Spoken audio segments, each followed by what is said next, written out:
91.7 FM.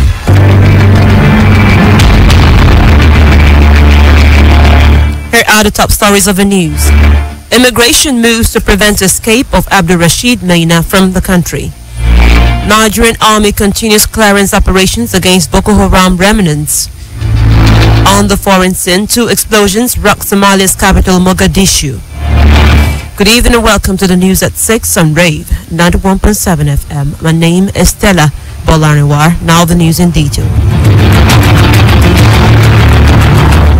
The Nigeria Immigration Service says it has directed its operatives at border formations and other command posts to look out for the former chairman of the Presidential Task Force on Pension Reforms, Abdul Rashid Maina, and prevent his escape from the country. It said all NIS personnel across the country had also been issued strict directives to arrest Maina on site. The NIS Public Relations Officer, Sunday James, told newsmen that Mr. Maina had been placed on the watch list afresh. He explained that with the Interpol alert and the magistrate court ordering the fugitive's arrest, all NIS operatives and commands were duty-bound to prevent Maina's escape from the country. The Nigerian army today said its troops have destroyed a Boko Haram grain market at Baboshe village in Borno State. Director, Army Public Relations, Sana Usman, who disclosed this in a statement in Maiduguri, said this was part of efforts by the armed forces to degrade the remnants of the insurgents. The army spokesman said that the troops discovered a makeshift night market at Baboshe village set up by the insurgents with newly harvested farm produce on display for sale. He said that the troops conducted clearance operations in 7 villages, rescued 5 persons and recovered 3 vehicles, 4 Dane guns, a dummy gun and mattresses. He explained that troops rescued 5 persons abducted by the insurgents at Baboshe 1 and Dubula villages. Meanwhile, the Nigerian Air Force had tasked its personnel on the need for physical fitness to face the emerging security challenges in the country. The Air Officer commanding Bayelsa Mobility Command, AVM Stephen Onu, made the call at the 3rd quarter route march exercise in Yenagoa. He stressed the importance of the exercise to a fighting force, saying that the fitness is the bedrock of every military organization. Society has a lot of security challenges, which is not different from any other society around the world. And when you prepare yourself before you are met with the real challenge, you are better placed to tackle the challenges when they really manifest themselves. We practice more seriously in the regime of our current Chief of Air Staff, Air Marshal Sadiq Baba Bouaka, who has left no stone unturned in ensuring that our officers and men are physically and mentally fit and properly catered for.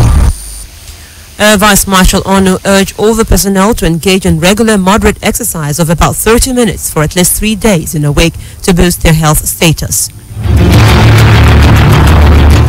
Away from security, former Senate leader Senator Ali Ndume has described the humanitarian crisis in the Northeast region as one of the worst in the world. Senator Ndume, who spoke on the historic signing into law of Northeast Development Commission bill by President Muhammadu Buhari, noted that act will no doubt address massive underdevelopment in the region. He stated that the act would go a long way to assist stakeholders to rebuild area destroyed by Boko Haram insurgents. Senator Ndume said that when fully functional, NEDC will bridge the huge development gap in the northeast region of the country. The signing of the bill, he said, was timely to address the unhealthy situation in the northeast. The Nigerian Medical Association of Nigeria says insurgency and communal crisis, among other factors, are the main hindrances against adequate immunization coverage in the country. Vice Chairman of NMA in Cross River State, Dr. Agang Ayuk, told reporters in Calabar during the opening of the 2017 Physicians Week that immunization coverage in Nigeria was declining due to insurgency and recorded cases of communal crisis. Dr. Ayuk said riverine and other hard-to-reach areas communities were also hindering the holistic coverage of immunization in the country. A development economist and former staff of the United Nations Economic Commission for Africa, Lucy George, has advised Nigerians to remain in the country and contribute to its national and economic development. Ms. George gave the advice in an interview with journalists in Abuja today. She said Nigerians should pay attention to the overwhelming number of Nigerians that have been deported from various countries while escaping the poor economic level of development in Nigeria. Ms. George said that she was surprised that a large number of Nigerians have been sent back, especially from Libya. Reports say there has been a minimum of 1,549 Nigerians sent back to Nigeria, with exemptions of the controversial 100,000 sent from Cameroon. Figures also show there was a minimum of 23 Nigerians deported from Spain, 187 from South Africa, 924 from Libya, 110 from Italy, 41 from the US, 146 from the UK, and 118 from 6 other European countries. In Enugu State, no fewer than 125,198 eligible voters have registered for the first and second quarters in the continuous voters registration in the state. The State Independent National Electoral Commissioner, Mr. Emeka Ononamadu, said this in Enugu.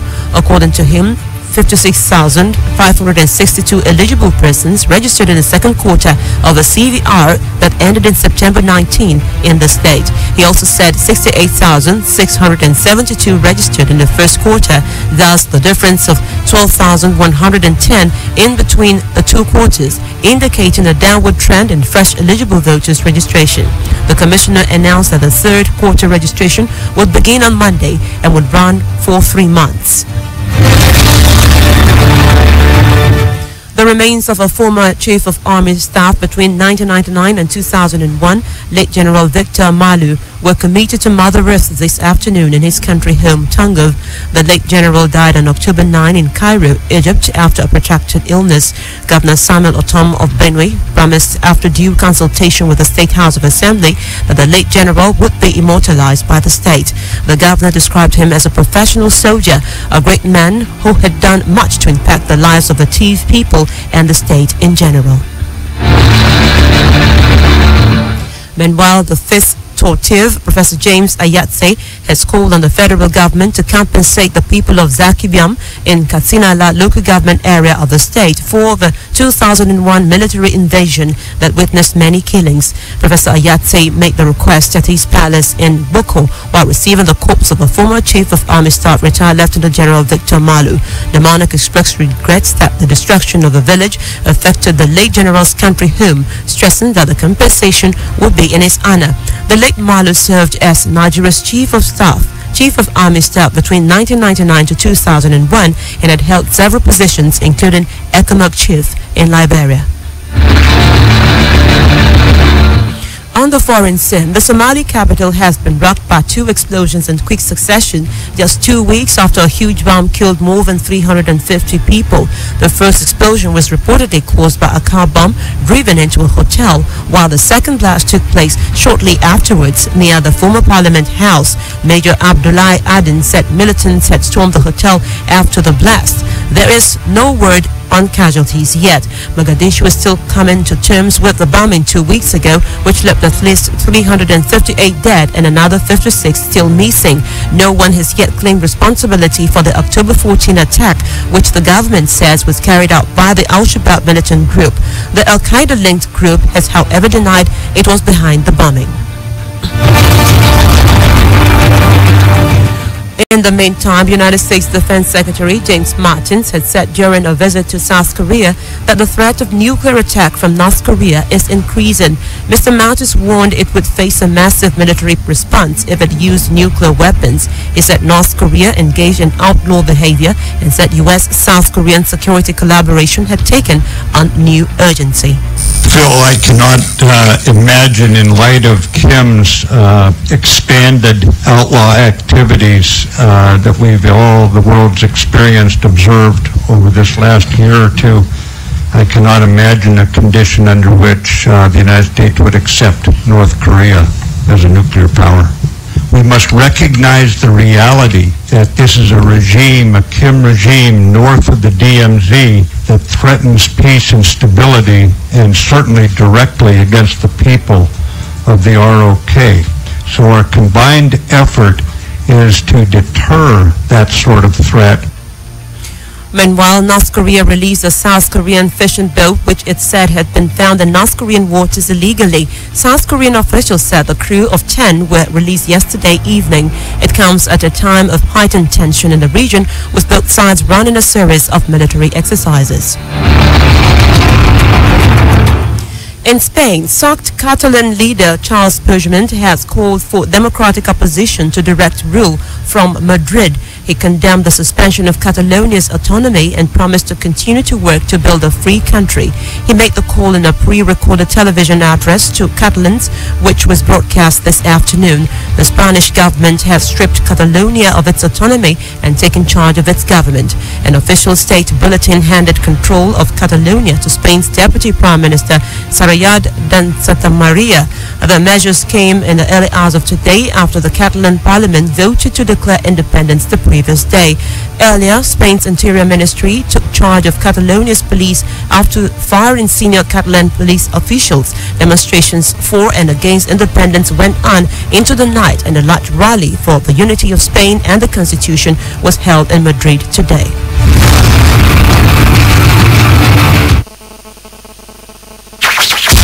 Now for business news.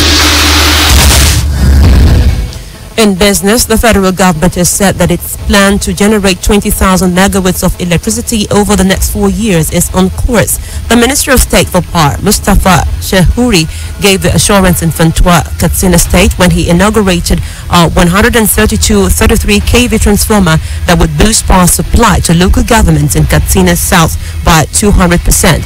He said that the government was replacing faulty transformers nationwide and installing new ones in order to ensure steady power supply to Nigerians. Alhaji Shehouri said ongoing transmission rehabilitation and expansion program would facilitate full utilization of the more than 7,000 megawatts of power currently available. This is Sportsline. Welcome to sports. Manchester United returned to winning ways in the English Premier League today as they defeated Tottenham Hotspur 1-0 at Old Trafford. A game of few chances looked to be heading for a stalemate until substitute Anthony Martial took advantage of a defensive lapse to latch onto Romelu Lukaku's flick-on and score in the 81st minute. Lukaku had headed against the post moments earlier, while Dele Alli missed the best chance for Spurs, who were without injured top scorer Harry Kane when Martial volleyed wide from close range. Manchester United manager Jose Mourinho was delighted by the commitments of his side after they bounced back from a shock defeat by Huddersfield Town. Deserved, difficult match, could be a draw, two big teams. I think both trying to win, but both knowing that the opponent was strong, so try to win, but with one eye on the thief. But I think the only team that had opportunities, I think, was us. I think just Dele Alli chance. Apart of that, we controlled them very well, and we had, I think, more chances to win the match that they had. But I think big football match, tactically difficult for both teams, tactically difficult for the players. Tottenham were without the injured striker Harry Kane, but Pochettino insisted his side's title challenge was about more than the informed England forward. Was a shame to lose that game. I think was even chance for one and for another side. I think was tough game, was very tough game, and I think we deserve more of the draw. I think because the effort was fantastic for our player, for the team. I feel good. I feel proud of the effort. The win is United's first in their last 3 Premier League games and keeps them in touch with leaders Manchester City. In other games, Leroy Sane inspired Manchester City to their 8th successive Premier League win with a 3-2 victory at West Brom, which re-established their 5-point lead in the table. Meanwhile, Arsenal gained a 2-1 victory over Swansea City, while Liverpool were 3-0 winners over Huddersfield. Still in sports, Real Madrid coach Zinedine Zidane insists his team will travel for their La Liga clash at Girona tomorrow. Despite the political turmoil engulfing Catalonia, Spain moved today to assert direct rule over the deeply divided region, whose parliament voted in favor of unilateral declaration on independence from Spain yesterday. The city of Girona, just over 100 kilometers northeast of Barcelona, is a hotbed of pro-independence support and the birthplace of the Post regional leader Carles Puigdemont. However, on Madrid's first appearance in Catalonia since a violence-marred referendum on independence that sparked weeks of political crisis in October 1, Zidane tried to play down the significance of the European champions' visit. In tennis, Venus Williams became the oldest woman ever to reach the final when she beat Caroline Garcia to set up a WTA Finals title decider with Caroline Wozniacki. The 37-year-old American recovered from a set down to claim a 6-7, 6-2, 6-3 semi-final win over Frances Garcia and make her first final since 2009.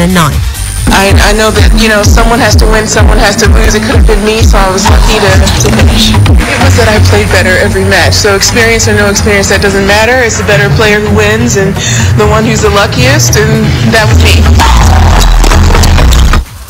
Denmark's Wozniacki booked her place but seen off Czech Karolina Pliskova 7-6, 6-3 in Singapore. I feel very disappointed, but at the same time you still need to keep cool and try and win some more. I felt all the time like she was right there. It was very even and an even game, so I just needed to stay focused and really try and stay aggressive. It feels great, I'm feeling like I've hit the ball well and played well, so hopefully I can keep going tomorrow. Pliskova's the fifth main Simona Halep will end 2017 as world number 1. Fifth seed Williams will go into tomorrow's final with a 7-0 record against sixth seed Wozniacki, stretching back to 2007. In boxing, British-born Nigerian Anthony Joshua returns to the ring at the Principality Stadium in Cardiff, Wales tonight to defend his IBF and WBA titles against Carlos Takam. The fight, which will be aired in over 160 countries, has a reported £20 million purse. France-based Cameroonian Takam, ranked number 3 in the IBF rankings, was called in late to face Joshua after Bulgarian Kubrat Pulev pulled out with a shoulder injury. Joshua added the WBA World Heavyweight title to his IBF title when he knocked Ukraine's Vladimir Klitschko out in front of 90,000 fans at Wembley Stadium in April 29. Now entertainment news. I want you to know that I love you so.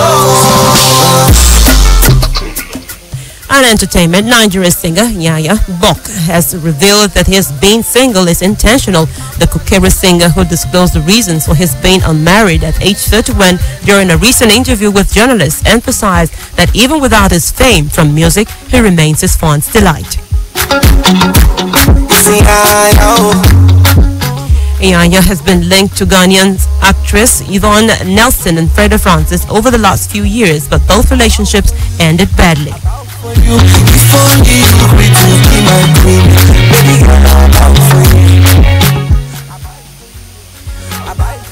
Meanwhile, Harry Sung's manager has responded to the claims of a Nigerian music producer, Chamberlain, that the singer and songwriter is yet to pay him for producing the song Tribute to Mandela. The music producer had also noted that he never signed any contract or written agreement with the songwriter based on the mutual trust that existed between them when the song was being recorded. Harry Sung had further recorded a remake of the song featuring South African rapper MT.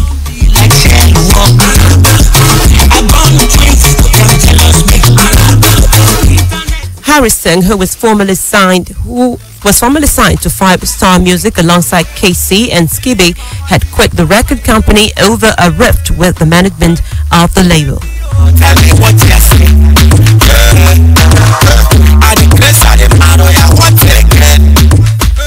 Before we end the news, here is a recap of our top stories. The Nigerian Immigration Service says it has redirected its operatives to border formations and other command posts to look out for the former chairman of a presidential task force on pension reforms Abdul Rashid Maina and prevent his escape from the country. The Nigerian army today said its troops have destroyed a Boko Haram grain market at Babushi village in Borno State.